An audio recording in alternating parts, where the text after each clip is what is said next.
ရာသီတူလည်းရန်ကောင်းလာတယ်တော်တော်လေးပြုတ်စင်ဖို့ကောင်းတဲ့အချိန်ဖြစ်သွားပါပြီလို့နော်တကယ်ကောင်းမှုနဲ့တာယာဖို့ပြောတဲ့ကိုရီးယားနိုင်ငံမှာနေဖွင့်ပေးတဲ့ဖျားရှင်နာမတော်တိုင်ပုံရှိပါစေဟုတ်ပြီဒါဆိုကျွန်တော်တို့ကြံပိုင်လို့ဟေရှယာနာဂတိချင်အခန်းကြီးပဲလောက်လေအခန်းကြီး7အမြဲနေဆိုရအောင်ထာဝရဘုရားရဲ့ဝိညာဉ်တော်တည်ဟူသောဉာဏ်ပညာကိုပေးတော်ဝိညာဉ်ကျမ်းစဉ်တဆွမ်းနိုင်တော်တတိကိုပေးတော်ဝိညာဉ်ထာဝရဘုရားကိုတည်၍ကြောက်ရွံ့တော်ဝိညာဉ်တော်ဒီထို့သူကိုနော်ကိဝတ်တော်ကိုလိမ့်မည်စေစုတင်နဲ့ဒါဆိုရင်လာမယ့်ပတ်သက်ချီအောင်ကဲဆိုရအောင်ရှင်လုကာခရစ်ဝင်ခန်းစဉ်နဲ့အငယ်ကိုတင်တို့စပင်းဒီလေအကုန်စီရေးသွက်လက်ရှိထို့ကြောင့်မကြောက်ကြနဲ့တင်တို့ဒီစာငယ်အများတို့ထက်တာရင်မြစ်ချ၏အာမင်ဟုတ်ပြီကျွန်တော်ဒီနေ့ယူဆောင်လာတဲ့ခေါင်းစဉ်လေးကတော့လာပြပြပေးပါတဲတော်ဆုတောင်းခြင်း Tabernacle Prayer ဒါရိုးရိုးလေးဝန်ခံခြင်းလဲဆိုရင်ဒါကဒေါက်တာယုံကြည်ချိုသက်ရှင်တော်ဟာဝိနော်ဘုရားဖော်ပြတဲ့ကျွန်တော်တို့နေ့တိုင်းဆုတောင်းတဲ့ဆုတောင်းတဲ့တာပြောပြမယ်ဘယ်လိုဆုတောင်းရမှမသိကြဘူးဘာတောင်းမှလဲလို့ပြောတယ်လူချင်းနာလည်းတောင်းမယ်လို့ပြောကြတယ်တချို့ကအဲ့ဒါလည်းပါပါတယ်တကယ်တမ်းကျတော့တဲတော်ဆုတောင်းခြင်းကအထူးသဖြင့်နိုင်ပေါင်းများစွာဒေါက်တာချိုဘာပြောလဲဆို3-5 နာရီဆုတောင်းလို့ရတဲ့နီလန်ပြတ်ထိပြတယ်လို့ပြောတယ်ဒီဟာလေးကိုယူရင်းနဲ့ဒီနေ့တင်သွားမယ်တာမခပဲနဲ့အဆုံးမှာကျွန်တော်ဒီအားဖြင့်ပုံကိုကြည့်ပြီးမှခဏလေးဆုတောင်းဖို့ချိန်ယူကြမှာဖြစ်ပါတယ်ပုံလေးပြပြပါ next one ဟုတ်ပြီဒီနေရာမှာတဲတော်မှာအကန့်3ကန့်ရှိတာကိုတွေ့ရပါတယ်ပထမကန့်ကိုပရိသတ်စီဝေးရတဲတော်တကားရှိလို့ခေါ်ပါတယ်အဲ့ဒီနေရာမှာဂျေဝါရစ်ပလင်ကြီးရှိပါတယ်ဒါကရစ်ပူဆိုချင်းပေါ်ပြတယ်ပြီးရင်ဂျေဝါအင်ဒိုဒါလည်းစီချင်းဖြစ်ပါတယ်ဟုတ်ပြီဒုတိယခန်းတန်ရှင်းရဌာနလို့ပြောပါတယ်အဲ့မှာအရာ3ခုပါပါတယ်ဘာတွေပါတယ်လဲပြောကြပါဦးရှိရမုတ်တင်တော့စပွဲရဲ့ဆွေမီးခုံရဲ့နန္တပေါင်းမွေးနီးရှုံရရစ်ပလင်ဟုတ်ပြီအတရှင်ဆုံးတော့ခန်းမှာပါပါတယ်လေပရီမီယံတက်တာတော့ဖြစ်ပါတယ်ဟုတ်ပြီဒီအကြောင်းကိုအားလုံးလေ့လာကြပါစို့တပိုင်းပြီးတပိုင်းကြည့်ကြဖို့ရန်ဖြစ်ပါတယ်ဟုတ်ပြီဒီကျမ်းပိုင်လေးအရင်ဆုံးစင်ပီတရူအော်ပထမဆုံး next one ပြပေးပါအခန်းကြီးနဲ့အငယ်ကိုလမ်းပြဖတ်ပေးပါဒီလိုမူကမောင်မကျဲမှာအံပွေတော်အရင်းတော်တို့ခေါ်သွင်းတော်မူသောသူဤကျေးဇူးဂုဏ်ကျေးဇူးများကိုဟောပြစီခြင်းမှာရွေးချယ်တော်မူသောအမျိုးဖြစ်ကြ၏မြင်းစည်းစိမ်ရှိသောယစ်ပရောဟိတ်မျိုးတန်ရှင်းသောလူမျိုးပိုင်ထိုက်တော်မူသောအပါပင်ဖြစ်ကြ၏ဒီမှာထူးခြားတဲ့စကားတစ်ခုရှိတယ်မြင်းစည်းစိမ်ရှိသောယစ်ပရောဟိတ်အမျိုးတဲ့ဒီစကားလုံးဒီကတည်းကဥစားပေးခြင်းနဲ့ယစ်ပရောဟိတ်တာလင်ဗိမာန်တော်အထူးသဖြင့်အတန်ရှင်းဆုံးတော့ခန္ဓာဝင်ရဖြစ်တယ်ယေရှုဖခင်ရဲ့အသွေးတော်ပြီးကျွန်တော်အားလုံးယစ်ပရောဟိတ်အမျိုးတွေဖြစ်တယ်ဟာလေလုယာတန်ရှင်းသောလူမျိုးဖြစ်တယ်ပိုင်တိုက်တော်မျိုးဖြစ်တယ်အထူးသဖြင့်ဒီနေ့ယစ်ပရောဟိတ်အမျိုးဖြစ်လို့တဲတော်အတန်ရှင်းသောတော်ခန္ဓာကိုတင်ပြီးဝင်ရောက်ခွင့်ရှိပါတယ်ဟုတ်ပြီ next one ကောရိန္သုပထမဆောင်အခန်းကြီး6ရဲ့စကုပါပေးပါလို့ပြီအဘေတော့ဒီဒီလိုကိုခန္ဓာဒီဘုရားသခင်ဒီကနာတော်မူသောဝိညာဉ်တော်ဒီဟူသောဒီလိုအထဲ၌ကျင်းဝတ်၍တန်ရှင်းသောဝိညာဉ်တော်ဤဗိမာန်ဖြစ်ကြောင်းကို၎င်းမိမိတို့ကိုမိမိတို့မပိုင်ကြောင်းကို၎င်းသိကြပါအရာအောင်ဖို့ကောင်းတာကဒီကျမ်းစာရဲ့ symbol လို့ပြောတယ်ကျွန်တော်တို့ခန္ဓာကိုယ်ဒီအပိုင်း၃ပိုင်းရှိပါတယ်ဗါတယ်လေခန္ဓာရဲ့စိတ်ရဲ့ဝိညာဉ်ရဲ့ဗုဒ္ဓဘာသာမှာကစိတ်နဲ့ခန္ဓာပဲရှိတယ်ဝိညာဉ်မရှိဘူးဒီ၃ကလည်းခုနရစ်တဲတော်ထဲမှာပါတယ်ပရိသတ်စီဝေယတဲတော်ရဲ့တန်ရှင်းရဌာနရဲ့အတန်ရှင်းဆုံးတော့တာ၃ကရှိတယ်လို့ခန္ဓာမှာလည်း၃ကရှိပါတယ်အရန်အောင်ဖို့ကောင်းပါတယ်အတူတူဖြစ်ပါတယ်ဒီနေ့ဒီခန္ဓာကိုယ်ဒီတန်ရှင်းသောဝင်တော့ကျင်းဝတ်တော်ဗိမာန်တော်ဖြစ်တဲ့ဤသူစွာဒီနေ့တဲတော်အကြောင်းကိုလေ့လာရင်းနဲ့ကျွန်တော်တို့ဘယ်လိုဆုတောင်းမလဲဆိုတာကိုကြည့်ကြရအောင်ပထမဆုံးခံ next one ပြပေးပါပ ပထမဆုံးကဘာလဲဆိုပရိသတ်စီဝေးရတဲတော်တကားရှိဖြစ်ပါတယ်အဲ့ဒီနေရာမှာအရင်ဆုံးပုဂ္ဂနာတွေ့တဲ့အရာကဘာလဲဂျေဝါရစ်ပလင်ကြီးဖြစ်တယ်ဟုတ်တယ်နော်မှတ်ထားပြီးပါနော်ဂျေဝါရစ်ပလင်ဟာဘာကိုပုံဆောင်တယ်လဲဆိုတော့ဒီနေရာမှာဂလတိ33ကျေးဇူးပြုပြီးမှအားလုံးဖတ်ကောင်းပါလိမ့်မယ်ကဲဖတ်ရအောင်ထို့ကြောင့်ဘုရားခင်ရှေ့တော်၌ပြည့်ညက်တရားအဖြစ်အဘယ်သူများဖြောင့်မတ်ရတော့မရနိုင်ဘူးထင်ရှားလက်ရှိတိတိုင်၌ဆွဲထားခြင်းခါရသောသူတိုင်းကျင့်ချင်းကိုခံရသောသူဖြစ်သည်ဟုကျမ်းစာလာသည်နည်းခရစ်တော်သည်ငါတို့အတွက်ကြောင့်ကျင့်ချင်းကိုခံတော်သူဖြစ်၍ငါတို့ကိုပြည့်ညက်တရား၏ကျင့်ချင်းမှရွေးနှုတ်တော်မူပြီးအကြောင်းမူကားအဗြဟံခါရသောကောင်းချီးမင်္ဂလာသည်ယေရှုခရစ်အပြင်တပါးမျိုးသား၌တည်ရောက်တော်ဖြစ်၍ငါတို့ဒီခရစ်တော်နှင့်ဝိညာဉ်တော်ကိုယုံကြည်ခြင်းဖြင့်ခံရကြတဲ့အကြောင်းတည်းဟုတ်ပြီဒီဟာကခြေဝါဟစ်ပလင်မှာအထူးသဖြင့်ယေရှုဖျားရဲ့ဝါကားတိုင်းပေါ်မှာတွန်းသောအသွေးတော်ပြည့်ညက်တရားကိုမလိုက်လျှောက်နိုင်ခြင်းအပြင်ကျွန်တော်ခံရမယ့်တည်ခြင်းကိုယေရှုဖျားလောကခံပေးတာဖြစ်တယ်ဒါကိုအသွေးတွန်းသောဟစ်ပလင်ကြီးကိုပေါ်ပြခြင်းဖြစ်ပါတယ်ဒါဆိုရင်ကျွန်တော်တို့ကဒီဆုတောင်းခြင်းဘယ်လိုလုပ်ရမလဲဆိုယေရှုဖျားလှုပ်ဆောင်ပေးခဲ့တော်ရာများကိုကျေးဇူးတော်ချီးမွမ်းရင်းနဲ့ကိုရောလေဝါကတိုင်ပေါ်မှာလှုပ်ဆောင်ပေးခဲ့တော်ရာများတဲ့ကျေးဇူးတော်ပေါင်းချီးမွမ်းပါတယ်ကျွန်တော်အတွက်ကျွန်မအတွက်အတိခံပေးတော်ရာများတဲ့ကျေးဇူးတော်ပေါင်းကိုချီးမွမ်းပါတယ်ဆိုပြီးမှနေ့တိုင်းအစဉ်ကျေးဇူးတော်ချီးမွမ်းခြင်းရုပ်ကိုပူဇော်ဖို့ရဖြစ်ပါတယ်တကယ်တမ်းကျတော့ခရစ်တော်လှုပ်ဆောင်ပေးခဲ့ပြီးတော့အရာများဖြစ်ပါတယ်ဒါတိမကသေးဘူးဒီကျေးဝါဟိပလင်ကြီးမှာယေရှုပြလှုပ်ဆောင်ပေးခဲ့တဲ့တခုရှိသေးတယ်ကဲမှတ်တဲ့ခန်းကြီးရှစ်ဆက်ကိုပတ်ပြပါလမ်းပတိအောင်ပတ်ပြပါသူဒီကျွန်တော်တို့အနာရောဂါဝေဒနာများကိုလူတင်ဆောင်ရလေဒီဟု Prophet အေရှယ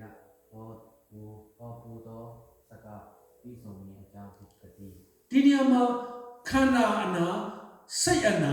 ဝိညာဉ်အနာအားလုံးကိုလည်းယေရှုပြလောကတိုင်းပေါ်မှာခံခဲ့ပြီးသားဖြစ်ပါတယ်ဒါကြောင့်မလို့ဒါချက်တော်ပြအနာပြောလို့ဒါကြောင့်မလို့ခရစ်တော်လှုပ်ဆောင်ပေးခဲ့တဲ့အရာအားလုံးကိုကျေးဇူးတော်ချီးမွမ်းရင်းနဲ့ကိုရောရဲ့ဒါချက်တော်ပြကျွန်တော်ကြားပါတယ်ဂျမပါတယ်ကိုရောရဲ့လှုပ်ဆောင်ပေးခဲ့တဲ့အရာမျိုးကျွန်တော်စိတ်ဝိညာဉ်နဲ့ကြားပါတယ်ကျွန်တော်လွတ်ချခွင့်ရပါတယ်ဆိုပြီးမှကျေးဇူးတော်ချီးမွမ်းခြင်းကိုကျေးဝါရစ်ပလင်ကြီးမှာရစ်ပူစော်ဖို့ဖြစ်ပါတယ်ဒါကြောင့်မို့ကျမ်းစာပိုက်ထဲမှာနှုတ်ဤအတီးတီးတော်ကျေးဇူးချီးမွမ်းခြင်းဆိုဒီနေရာမှာကျွန်တော်တို့လှုပ်ဆောင်ပေးခဲ့တဲ့အရာများပေါ်မှာလည်းကျေးဇူးချီးမွမ်းဖို့တက်ဖြစ်ပါတယ်ဟုတ်ပြီ next one တော့ရအောင်ဒီဒုတိယချက်ကတော့ဘာလဲဆိုတော့ဂျေဝါအင်ဒိုဖြစ်ပါတယ်ဒါကလက်ဆေးခြင်းကိုပေါ်ပြတာဖြစ်ပါတယ်အဓိကအဖြစ်ဒီဂျေဝါအင်ဒိုကိုအထူးသဖြင့်တနည်းအားဖြင့်ဂျေဝါအင်ဒိုဟာအဲ့ဒီဂျေဝါကြီးဒီမှန်ချက်ကဲ့သို့လူမျက်နာကိုလည်းတွေ့ရတယ်တဲ့ဘယ်နေရာမှာမျက်နာတွေမတက်ရှင်းတယ်လဲဆိုပြီးမကိုကိုတကိုရည်တန့်ရှင်းရှင်းလုပ်တဲ့နေရာဖြစ်ပါတယ်အထူးသဖြင့်ဒီဂျေဝါဒီဘာကိုပုံဆောင်တယ်လဲဆိုပြည့်ညက်တော်10ပါးကိုပုံဆောင်တော်နေရာပဲဖြစ်ပါတယ်ဟုတ်ပြီဒါဆိုရင်ပြည့်ညက်တော်10ပါးကိုကြည့်ရင်းနဲ့ကျွန်တော်တို့တန့်ရှင်းစေကြောချင်းယူဖို့ရန်ဖြစ်ပါတယ်ကဲပြည့်ညက်တော်10ပါးဘာတွေလဲကြည့်အောင်တစ်ချက်လောက်ဟုတ်ပြီပြည့်ညက်တော်10ပါးကကဲလက်ပြီးတခုချင်းစီပါပြပါနံပါတ်နဲ့ရေးပြပါနံပါတ်1အဲ့လိုမျိုးဆိုရေးပြပါနံပါတ်1ငါမတပါချာပြာကိုကိုွယ်နဲ့နံပါတ်2ယောတုစင်တုကိုအဖို့ပြုလုပ်ရဦးမချဝမပြုနဲ့နံပါတ်3ဒီအပြည့်တဲ့သာရပြာဤနာမတော်ကိုမူတာနဲ့ဆက်ဆံ၍မမတ်မဆူနဲ့နံပါတ်4ဥပနိကိုတန်ရှင်းစီခြင်းကထူနည်းကိုအောင်နေတော့โอเคခဏလေးနော်ဒီနံပါတ်4အထိကဖယားနဲ့တိုက်ရိုက်သက်ဆိုင်တာဖြစ်တယ်နာမတပါတခြားတော့ပြန်ကိုရုပ်တုမကိုရုပ်တုစေတုမလို့ရဘူးနာမဖယားနာမကိုမကျင်ဆဲရဘူးပြီးရင်ဥပုံနဲ့ကိုစင်ကြယ်ဆိုပြုပါဒါ၄ချက်ဖြစ်တယ်အခုလူချင်းဝက်9ကနေအတူတူတဖတ်ကြရတယ်လေအတူတူတင်ဤအသက်တာရှိနေကြောင်းတင်ဤမိဘကိုယူသေးစွာပြုတော့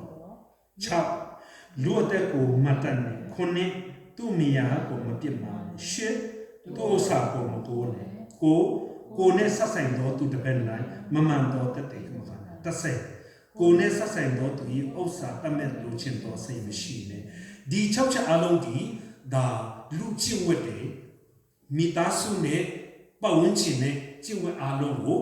တိုက်ရိုက်ဆက်ဆံသောအရာများဖြစ်ပါတယ်ဒါကြောင့်မလို့ကျေးဝါအင်တော်ဒီပြည့်ညတ်တော်ဆယ်ပါးဘယ်နေရာမှာငါမလိုက်လျှောက်တယ်ဆိုကိုမှန်ချိတယ်လို့ကြည်ရဖို့ရန်ဖြစ်ပါတယ်ဒီဟာတွေကိုတချို့ပြောတယ်မလိုက်ရတော့ဘူးလို့ပြောမဟုတ်တကယ်ကျွန်တော်တို့ဒါတွေကဘုရားသားသမီးဖြစ်ပြီမှာခဏခဏပြစ်မှာတော့ဖြစ်တယ်ဒီချက်တွေဒါကြောင့်မလို့ဒီကျေးဝါအင်တော်နဲ့တနည်းအားဖြင့်ရေဖြစ်တဲ့အတွက်ကြောင့်မလို့နောက်ကပတ်တော်ရေအားဖြင့်စေကြောဖို့ရန်ဖြစ်ပါတယ်ဟာလေလုယာဒါကြောင့်နောက်ကပတ်တော်ကိုဘယ်လိုကြည့်ရမလဲကျမ်းစာဖတ်ခြင်းအပြင်အော်ငါဒီနေရာလိုပါလားငါဒီကျမ်းစာမဖတ်ဘဲနဲ့ကိုယ်ပဲနဲ့လိုတယ်ဆိုတော့မတိကြဘူးလူတွေကဒါကြောင့်မလို့ကျမ်းစာကိုကျွန်တော်တို့တနည်းအားဖြင့်မန်ကျေဝါအင်ဒိုဆိုတာကဒီမန်ချက်ကြလို့ဖြစ်တယ်လို့ကိုကြည့်တဲ့နေရာဖြစ်တယ်လို့ရေဖြစ်တဲ့အတွက်ကြောင့်မလို့ကျွန်တော်ဘယ်လိုဆေးကြောရမလဲဥမာဝင်ချတောင်းပန်ဖို့လိုသလားနေချဖို့လိုသလားဘာလိုတယ်လဲနော်ဆူတောင်းဖို့တော့စတဲ့ပြီးကျန်းစာထဲမှာလူချင်းဝင်အလုံးပါပြီးသားဖြစ်တယ်ဆိုတော့ကျွန်တော်တနည်းအားဖြင့်ကျေဝါအင်ဒိုကိုယ်တိုင်ဒီလေနှုတ်ခပတ်တော်ကိုလည်းပုံဆောင်တာဖြစ်ပါတယ်ဟုတ်ပြီဒုတိယခန်းကိုကြာရအောင်ဒုတိယခန်းမှာတန့်ရှိရဌာနကပထမဆုံးတွေ့ရတာကဘာလဲဆိုဆွေမီးခုံဒီဆွေမီးခုံဟာဘယ်နှတိုင်ရှိတယ်လို့ပြောတဲ့ကျမ်းစာထဲမှာ9တိုင်အဲ့ဒီဆွေမီးခုံကဘယ်နှတိုင်လဲဆို9တိုင်အဲ့ဒီ9တိုင်ဘယ်သူကိုပေါ်ပြလဲဆိုတန့်ရှင်းတော်ဘုရား9ပါးဖြစ်ပါတယ်လက်ပြပါဗျာဗျာတွေလေးငါပလင်တော်ရှိနာဘုရားသခင်ဤဝိညာဉ်ခုနပါးတည်ဟူသောမိခွက်ခုနလုံးတို့သည်သူရရှိကြ၏ဟုတ်ပြီဒီမိခွက်ခုနလုံးကိုကျွန်တော်မြန်မာလိုတော့တိုက်ရတော့မပြောတော့ဘူးဒါပဲကျွန်တော်ပြန်ပါမယ် next one တော့ပြီးပါဒီမှာဝိညာဉ်တော်ခုနပါခုနကျွန်တော်တို့ဂျမ်ပိုင်လို့ရတဲ့အဲမှာလည်းပါပြီးသားဖြစ်တယ်နံပါတ်1က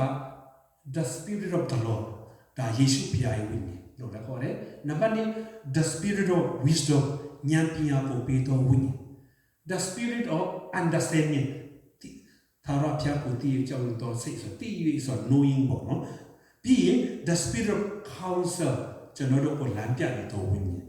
ပြီး the spirit of power အားနေတဲ့ချိန်မှာခွန်အားပေးတော်ဝိညာဉ်နံပါတ်6 the spirit of knowledge ဒါကိုအတိတရားဘဝတုတကိုပေးတော်ဝိညာဉ်ပြီးရင်ခုနှစ် the spirit of the fear of the Lord နော်ကျွန်တော်တို့လိုတယ်နော်ဒါယေရှုဖျားတော်မှာထာဝရဘုရားကိုကြောက်တဲ့ဝိညာဉ်လိုတယ်ဆိုကျွန်တော်တို့ပို့တော်လိုတယ်နော်ဒီခုနှစ်ချက်အားလုံးတို့ဒီဝိညာဉ်တော်ခုနှစ်ပါး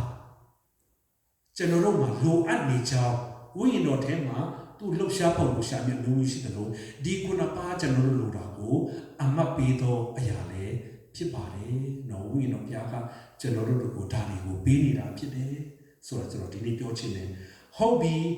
now next one တော့ရအောင်ဒီညမှာရှေ့တော်မုတ်တင်သောစပွဲဒါအရင်ကြီးကြီးတယ်တချို့က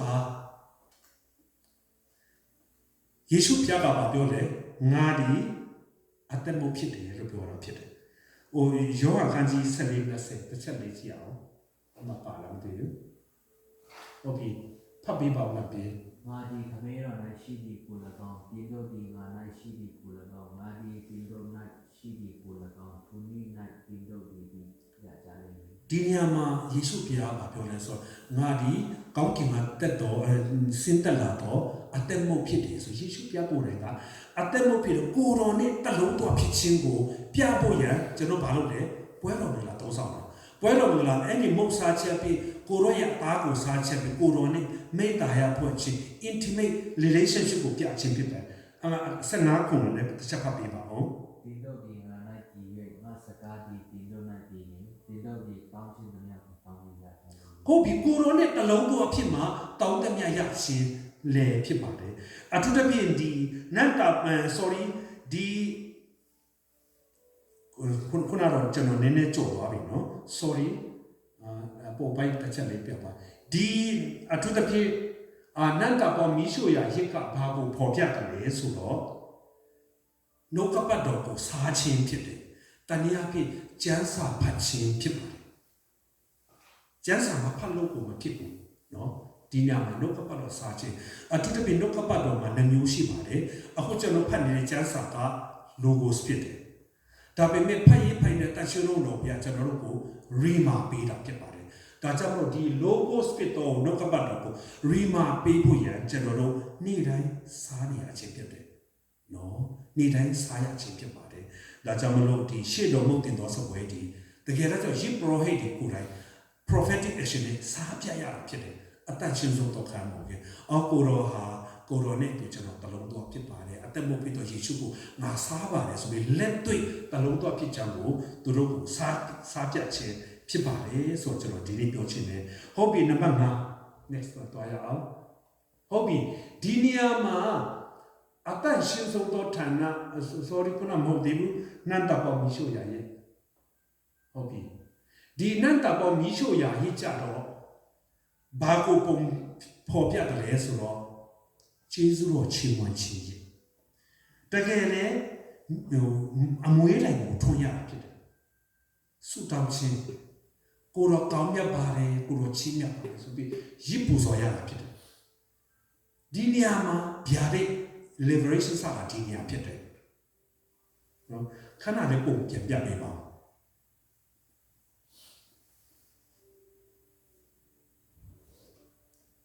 ဟုတ်ပြီ next နန္တဘောမီရှို့ရရစ်ပလေအတန်ရှင်းဆုံးတော့ခံမဝင်ခင်ဂျေဇုတော်ချီးမွမ်းခြင်းမီရှို့ရတယ်မီရှို့ရဒါလေးကိုနော်နှုတ်ဤအတီးတီးတော့ဂျေဇုချီးမွမ်းခြင်းကျွန်တော်တို့ပူဇော်ဖို့ရဖြစ်ပါတယ်ဒီနေရာမှာနောက်တစ်ခုလိုချင်တော့အရာများကိုတောင်းဖို့ရဒီနေရာဖြစ်ပါတယ်နော်ဒါကြီးကြီးတဲ့လူချင်းတော့အရာတွေတောင်းရမြဖြစ်တယ်ဟိုကကြီးဝဟိပလင်ကဒီကျေးဇူးချီးမွမ်းခြင်းနဲ့ပဲကိုတော်လှုပ်ဆောင်ပေးခဲ့တော့အရာကိုတစ်ခုပြည့်ကျေးဇူးချီးမွမ်းတယ်နန္တာပေါမီရှို့ရရရောက်တဲ့ချိန်ချမှာကိုလူချင်းတော့အရာများကိုတော်ပါပေးပါညာဉာဏ်ပြပေးပါဆိုပြီးတောင်းတော့နေရာဖြစ်ပါတယ်နောက်ဆုံးတော့ချိန်မှာပဲမြောင်ရတယ်ဆိုအတန်ရှင်းဆုံးတော့ဌာနဟုတ်ပြီအတန်ရှင်းဆုံးတော့ဌာနဝင်တဲ့ချိန်မှာကျွန်တော်အားလုံးမေးချင်တယ်အရင်ဆုံးရှိ project ဘာလုပ်ရလဲအတရှိဆုံးတနာဝင်တဲ့ချိန်မှာရစ်ပေါ်အရင်ဆုံးသူလုပ်တဲ့အရာတစ်ခုရှိတယ်အဲ့ဒါလေ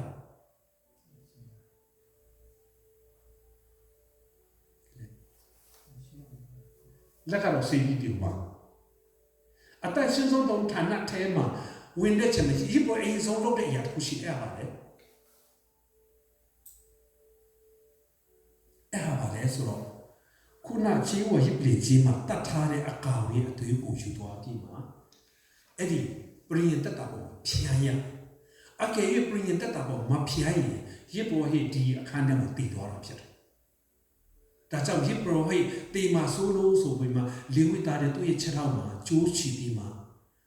ခေါင်းလောင်းလေးတတ်ထားဖြစ်တယ်သူ့ရဲ့ဘဝတော်ဒီသူဝက်လုံတော်ရဲ့ထိပ်ဖြားလေးမှာကလင်းကလင်းလင်းဆိုတဲ့အတန်မြင်နေတော့မှာအိုယစ်ပရိုဟိတ်မတည်ဘူးဆိုတာအတိမပြုဖို့ဖြစ်တယ်ဒါကြောင့်ယစ်ပရိုဟိတ်ဟာအဲ့ဒီအခန်းထဲဝင်လိုက်တာလေအရင်ဆုံးမလုပ်လဲဆိုတော့အသွေးကိုလမ်းပြီးမှဖြန့်ရတက်တာပေါ့ဒါဆိုသူမတည်တော့ဘူးဖြစ်တယ်ဒီဟာလေးယေရှုပြန်လို့ဆောင်ပြီးခဲ့ပြီတာဖြစ်တယ်အသွေးတော်အပြင်ဒါကြောင့်မလို့ယေရှုဖျားမျက်မှောက်တော်ထဲမှာဝင်နေခြင်းမှာကျွန်တော်တို့လွတ်လပ်စွာနေနိုင်တာကအဲ့ဒီအသွေးပရိယတရားအတိအဖြစ် New Covenant အဖြစ်ဖြစ်ပါတယ်ဟာလေလုယာဒါကြောင့်မလို့နောက်ယစ်ပရိုဟိတ်ကဒီနေရာမှာနောက်ထပ်အသွေးသူပြင်သူဘာလို့ရသေးလဲသိလားခံမှန်းကြည့်ပါဦးသူဘာလို့ရသေးလဲဒီခါနဲ့ဝင်သွားပြီသူ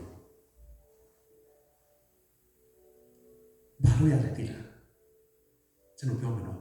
ဘာမှမလုပ်ရဘူးအဲ့မှာဖခင်ရဲ့အတန်ကိုလည်းသူနားထောင်တော့တာဖြစ်တယ်ဟာလေလုယာ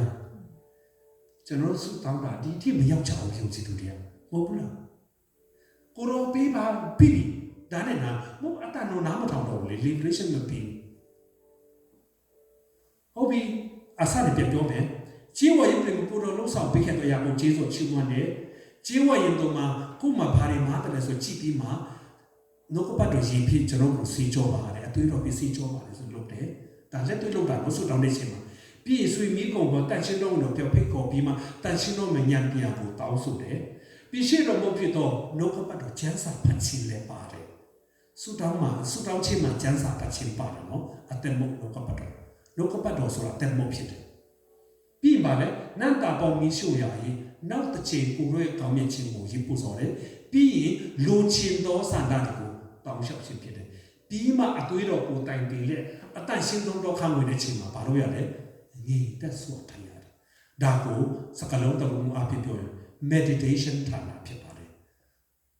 မျက်မှောက်တော့တကယ်တမ်းကျွန်တော်မျက်မှောက်တော့ခံစားရရင်လေဘယ်သူမှမအော်ရဲတော့ဘူးနော်မျက်မှောက်တော့အရန်တက်ရှင်းတော့မုံမြတ်တော်နေရဖြစ်တယ်ဒါကိုတနည်းပြလဲရှခိုင်းနာ glory လို့ခေါ်တာဒီနေရာဖြစ်တယ်ဒါကြောင့်မလို့ယုံကြည်သူများအနေနဲ့ဆုတောင်းတဲ့အချိန်မှာဒီအစစ်လိုက်တော့ပြီးဆုတောင်းဖို့လိုအပ်ပါတယ်နော်ကျွန်တော်လည်းဒီအတိုင်းကျွန်တော်နေ့တိုင်းကျင့်နေတာဖြစ်ပါတယ်ဒါကြောင့်မလို့အော်ဆုတောင်းတဲ့တချို့တနိုင်နေဆိုဘယ်လိုတောင်းတယ်လဲလို့ပြောကြလိမ့်မယ်ဒီအတိုင်းဆုတောင်းရင်အယံလွယ်ပါတယ်လို့တကယ်တမ်းကျတော့ဒါအတူချုပ်လေးနဲ့ပြောတာဖြစ်တယ်ကြီးဝဟိပလင်ကြီးတဲ့တခုနဲ့တင်တော့မြတ်စွာဆုတောင်းလို့ရတယ်ကိုရောပေးတော့ဒါချက်တော့ကြာမှပြီးသူကြီးတော့ချစ်ကိုရောရှေတော့တဲ့ပေးတော့ကြောင့်ကြီးတော့ပေါင်းချင်ကိုရောအာဗြဟံကောင်းချီးပေးတော့ကြောင့်ကြီးတော့ကိုရောကောင်းချီးအားလုံးဟိုကြီးဝဟိပလင်မှာအားလုံးဆိုပြီးတာကြီးဝဟိပလင်ကိုရောတာချက်တော့ဘာလို့အတလဲဒီနာကိုချစ်ချင်းရှိတော့မမတဲ့ကျန်းစာပိုင်ရင်ပြောနေပြီနော်မဆွေမျိုးပုံပြီးတော့တတ်ရှင်းလို့လို့ပြန်မြောက်တော့ဘယ်လောက်ပြောမလဲဒီမှာမိရှုရီယာရစ်ပူစောပြန်ကိုရောစတောင်းခဲ့တဲ့အားလုံးပြီးပြီးဖြစ်ချောင်းချင်းဆိုချင်းမနေနန်တပေါမိရှုလိုက်တယ်ဒီနောက်တစ်ခါတွေးတော်နဲ့ပြောင်းပြီးမှမျက်မှောက်တော့ခံစားခြင်းနေတဲ့ဆိုနေချင်းဖြစ်ပါတယ်ဒီနေ့အရောက်တိုင်းနားလည်နေဖို့ဘုရားတင်ကောင်းချီးချပေးပါစေ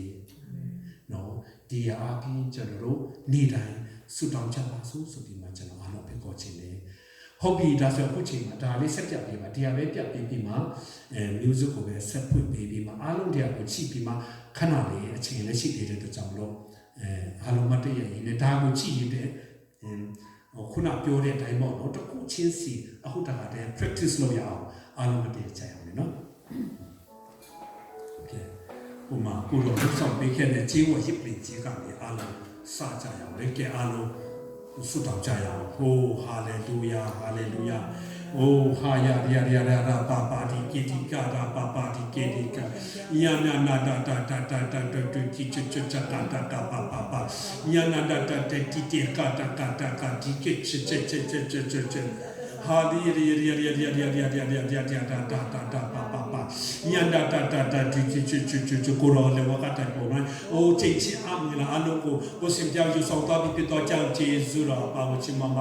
နာမတော်ဘုံတော်ထင်ရှားပါစေတော့ယနေ့ဒီဘုရားခင်ပြစင်ပေးတော်နေပြတော့ကျွန်တော်ဝမ်းမြောက်ဆွလာလက်ရှိပါတယ်သူတို့ကျေဝိပလင်ချင်းမကိုစင်ပြလေဝကတိုင်မှာလို့ဆောင်ပေးခဲ့တော့ရများတာကျွန်တော်မျိုးရဲ့အိုပြီးခဲ့ချက်မလိုက်ရှောက်လိုက်တော့ရများအဖြစ်အိုကိုစင်ပြတဲ့လို့ဆောင်ပေးခဲ့တော့ရများတဲ့ဂျေဇုတော်ပါဝချင်မပါတယ်နာမတော်ဘုံတော်ထင်ရှားပါစေတော့ဒီနေ့ကိုစင်ပြတန်ချက်တော်ပြကျွန်တော်ရဲ့အိုစေဝင်အမှုချမှာပြီးကြောင့်ခန္ဓာကိုယ်လုံးချမှာပြီးကြောင့်ယေရှုနာမကျင့်ညာပါ၏ဟိုတန်ချက်တော်ပြကျွန်တော်ဒီချမှာပြီးကြောင့်ယေရှုနာမရှင်းမှာတန်ချက်တော်ပြကျွန်တော်ဒီခန္ဓာကိုယ်ချမှာချဝင်းချမှာချအိုးကိုစမနေအိုးကိုစမဝင်းတော့ဖျားကိုစနာစေတော့ယာမြကိုချမှာစေပြီးတော့ယေရှုနာမနဲ့အိုးတချောင်းချတောင်းပါယေရှုနာမတချောင်းကျေးဇူးချမှာပါဝယုံကြည်ချက်ပြီးရောက်တာကိုစပြအိုးကိုစပြဒီနေ့အသွေးတော်အဖြစ်တချောင်းကိုချမှာစေပြီးပြတော့ကြောင့်ကျေးဇူးပေါင်းချမှာအသွေးတော်အဖြစ်ချမှာချပေးပြီးပြတော့ကြောင့်ကျေးဇူးပေါင်းချမှာပါနာမတော်ဘုံတော်ထင်ရှားစေတော့ကိုရောဒီနေ့ပြစင်ပေးတော့နေရတော့ကျေးဇူးတော်ပေါင်းချမှာပါနာမတော်ဘုံတော်ထင်ရှားစေတော့ကျေးဇူးတော်ပေါင်းချမှာပါနာမတော်ဘုံထင်ရှားစေတော့ဟိုတာမကတဲ့လေးကိုစင်ပြဟိုကိုစင်ပြမကောင်းတော့ရညာလိုက်ရှောက်ပြီးတော့ပြင်းများရှင်းတော့တာကျွန်တော်ခွန်လို့တနာတော့ပါဟိုကိုရောမတဘာအခြားတော့ဘုရားတကြကျွန်တော်မကိုးကွယ်ပါကိုရောရှင်ဘုရားဒီတာရင်တာကျွန်တော်ကိုကိုးကွယ်ပါတယ်ဟိုကိုရှင်ဘုရားဒီတာလေးကိုစင်နာမတော်ကိုချီးမွမ်းပါဟိုအမင်းဂျောဝါကြောင့်ဟိုဂျောဝါရှလုံဟိုဂျောဝါရှမဂျောဝါစိကိနုဟိုဂျောဝါရှမဟိုဂျောဝါနီစီဟိုဂျောဝါရာဖာဂျောဝါရာအာကိုရောကိုချီးမွမ်းပါကိုရောစင်ပြဥပဒေဖြစ်တော့ဒီတန်ရှင်းဆန်းနေကိုစင်ပြအမှုမြ မြတ်ထားပါ၏အိုမိဘနပါကိုရုပ်သေးပါ၏အိုကိုစင်ပြစေအပင်တော်ကောအိုကိုင်ကဝိစမနောဘာမေဘူးကိုမပြမချတာချောဂျုံချတာပါအိုပြမမီတော့ပြမကိုယေရှုပြတွေ့တော့အဖြစ်အိုတရှိတော်တဲ့တွေ့တော့ပြစေကြောလိုက်ပါ၏ကိုတော့ကျေးဇူးတော်ကောင်းချင်မှာဒီနေ့တရှိတော်ပြဒီနေ့ဆွေမျိုးကမှတရှိတော်ကိုတော့ထန်လာပါ၏တရှိတော်ကိုတော့ထန်လာပါ၏အိုတချတော်မျိုးတရှိတော်ပြကိုစညံပြင်းဟိုတချောရန်လို့အပါတယ်ကိုစင်ပြညံပြလို့ပါကိုစင်ပြဖွင့်ပြချင်လို့အပါတယ်ကိုစင်ပြလမ်းပြချင်တာချလို့အပါတယ်ကိုစင်ပြတကူတော့တချလို့အပါတယ်ကိုစင်ပြတိညာကိုတချလို့အပါတယ်ကိုစင်ပြကြောင်းတဘောကိုပေးတဲ့နာတော့တရှိတော်မျိုးတချလို့ကိုလမ်းပြတော့မအိုခေါင်းစလို့တော့မဖောက်ဝပေးတော့မခုအားကိုပေးတော့ဦးတော့ပြကိုတော့မပိုင်တချဒီနေ့ကာလာကိုအိုကိုစင်ပြတချနေ့လည်းကိုတချမရှောင်းလာတော့ဦးတော့ပြကိုစင်ပြကိုပေးတော့မတရှိတော်ပြကိုတော့ထကိုပေးတော့ညံပြီးကိုပေးတော့ပြညာကိုပေးတော့အထက်ကလာတော့ညံပြီးရှင်းစတန်ရှင်းနေဆိုတော့ညံပြီးအောင်ပေးတော့တရှိတော်ပြကိုတော့ကိုလိုအပ်ပါတယ်တရှိတော်ပြကိုတော့ကိုလိုအပ်ပါတယ်ကိုတော့ကိုလိုအပ်ပါတယ်ကိုတော့ကိုလိုအပ်ပါတယ်တရှိတော်ပြကိုတော့ကိုလိုအပ်ပါတယ်ကိုတော့ကိုလိုအပ်ပါတယ်ဒီနေ့ရှိတော်မဖြစ်တော့ကိုရှင်ပြရတာတော့ကိုတချတုံးဆောင်ချပဲနှုတ်ကပရပြတော့အတားတော့ကိုတော့တုံးဆောင်ချပါကိုတော့ရှင်ပြရှိကောင်းကင်မလာတော့တဲ့မကိုတချတုံးဆောင်ချပါယေရှုပြတွေ့တော့တာတော့တုံးဆောင်ချပါကိုတော့ကိုတုံးဆောင်ချပါဟိုကိုရှင်ပြနဲ့တလုံးတော့ဖြစ်တာချယုံကြည်လက်ခံချပါဟိုတလုံးတော့ဖြစ်တာချဝန်ခံချပါတလုံးတော့ဖြစ်တာချဝန်ခံချပါတလုံးတော့ဖြစ်တာချဝန်ခံချပါဒီနေ့တန်းတပေါင်းမရှိရဖြစ်တော့ကိုရှင်ပြဟိုကိုရှင်ပြဂျေဇောပေါင်းရှိမှလုံးဆောင်ပေးခဲ့တော့ရမြတ်တဲ့ဂျေဇောပေါင်းရှိမှပါနာမတော်ဘုံထိရှာစေတော်မဒီနေ့ဟိုကိုရှင်ပြလူဆန္ဒမတော်ရှောက်ကိုပေးတော့ကြောင့်ဂျေဇောပေါင်းရှိမှပါဒီအပနိဇမ်မြတ်တဲ့ကိုရှင်ပြတော့ပွားစေတော်မကောင်းချီးပေးတနာတော်မကိုရှင်ပြလူကိုပို့ဆောင်ပေးလို့ဆက်တင်တော့ကိုချီဟိုအတင်တော့ပေးတာတနာပြုများစကိုစေလို့နိုင်တော့သူမြေကောင်းချီးပေးတနာတော်မအရောက်စီတော့ပြချပြဟိုရှင်ပြဆုံးရဖန်နေတော့သူမြေဖြစ်စကောင်းချီးပေးတော်ဟိုကိုရနေမရှိတော့မြန်မာလူမျိုးများကိုပို့ဆောင်ကောင်းချီးပေးတနာတော်နာမတော်ဘုံထိရှာစေတနာတော်ကိုရှင်ပြဂျေဇောပေါင်းချီးမှပါဟိုကိုရှင်ပြဒီနေ့အတွေ့တော့အဖြစ်ဟိုကိုရှင်ပြဟိုတရှိရပလင်တဲ့တရှိတော့ကတော့ဝီရတော့ပေးတော့ကြောင့်ဂျေဇောပေါင်းချီးမှအတွေ့တော့တက်တဲ့အဖြစ်ဒီနေ့ကိုရှင်ပြဟိုတရှိချင်းပေးတော့ကြောင့်ဂျေဇောပေါင်းချီးမှပါနာမတော်ဘုံထိရှာစေတော်မှာဟိုကိုရှင်ပြရှိတော်မှာကိုရှင်မဝင်တဲ့ချိန်မှာဒီနေ့စကားပြောတော့မှာကိုရှင်ပြဒီတော့တရှိတော်မူတရှိတော်မူတရှိတော်မူဟိုတရှိတော်မူတရှိတော်ကိုရှင်ပြနေရပေးချပါဂျေဇောပေါင်းချီးမှနာမတော်ဘုံထိရှာစေဟိုသူစတရှိတော်နေရကိုတချဝင်ကြပါကိုရှင်ပြတရှိဂျစ်ပလင်တဲ့ကိုတချဝင်ကြပါဟိုကိုရှင်ပြမြတ်တော်ရှိတော်ခေရုဘိနဲ့ဟိုလောချူတာရီကိုရှင်ပြမြတ်တော်တော်ဝင်ကြပါကရောစကားပြောတော့မှာအတန်တော်ကိုကြားချင်းကြပါအတန်တော်ကိုကြားချင်းကြအတန်တော်ကိုကြားချင်းကြအတန်တော်ကိုကြားချင်းကြအတန်တော်ကိုကြားချင်းကြအတန်တော်ကိုကြားချင်းကြအတန်တော်ကိုကြားချင်းကြအတန်တော်ကိုကြားချင်းကြအိုးကျေးဇူးတော်ပေါင်းချီးမွမ်းပါတယ်ကိုရှင်ပြဒီနေ့ဒီတိုင်းစုတောင်းနိုင်ဖို့ရရောက်ရှိတိုင်းမှာဆက်လက်ကောင်းချီးပေးတဲ့နာတော်မူပါနေ့တိုင်းညီကဲလို့စုတောင်းဖို့ကိုရှင်ပြဖော်ပြတော့ကြောင့်ကျေးဇူးတော်ပေါင်းချီးမွမ်းပါတယ်အိုးကိုရနာမတော်ကိုချီးမွမ်းကြပါဝိတော်ဖျက်ရောက်ရှိတိုင်းမှာဆက်လက်ကောင်းချီးပေးတော်မူပါဒီကနေ့ဖာပြတင်ထားမှလာတော့အကပဲမြတ်တော်ဒီတော်ကောင်းယေရှုပြပြရရှိထားတော့ဂျေဇုပြုတော်နဲ့တန်ရှင်တော်မူတော်ဖျက်သူပါရှိခြင်းမေတ္တာရဖွဲ့ခြင်းဒီနေ့ရောက်ရှိလာကြတော့ညီကိုမတော်ရောက်ရှိတိုင်းနဲ့တော်ကောင်းမလာနိုင်တော့ညီကိုမတော်ရောက်ရှိတိုင်းနဲ့တော်ကောင်းကာလစင်ကြီးတရားတည်ရှိတည်နေပါစေတော့အာမင်အလုံးပြကောင်းချီးပါစေ